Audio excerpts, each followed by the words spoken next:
Hi. Topic of this article: Statement of Purpose Graduate School. Conclusions. Published on the www.essaedge.com website. Editing and proofreading service for applications for admissions to college and graduate school. We give $25 with the promo code BEST EDITING. So, let's move on to maintenance.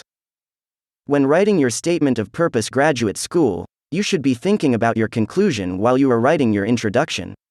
The two most important components of any statement of purpose for graduate school are inevitably linked.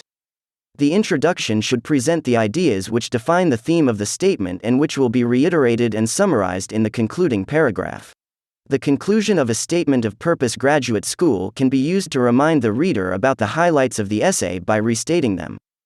Bringing the purpose of the statement full circle can be very rewarding, both literally and in fact. Important things to remember about the conclusion to a statement of purpose for graduate school. The conclusion is the last thing the reader will remember about your essay. The conclusion should be a summary of the highlights of your statement of purpose for graduate school. The conclusion should include the main points of the statement of purpose.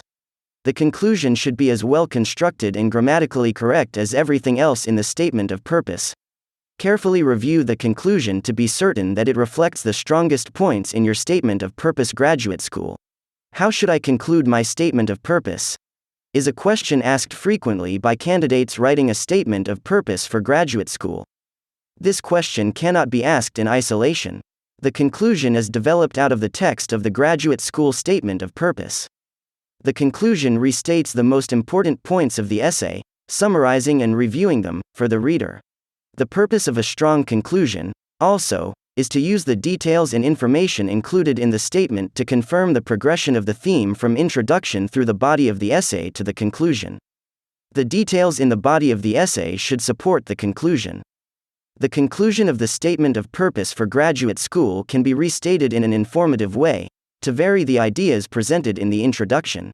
The conclusion of the statement of purpose graduate school is as important as the introduction to the statement. The conclusion is the last impression the admissions committee will have of your statement and of you. A solid conclusion to the ideas developed within the statement of purpose for graduate school could leave a lasting positive impression on the reader. End of article. Remember the promo code and get help with editing and proofreading documents with essaedge.com. Bye.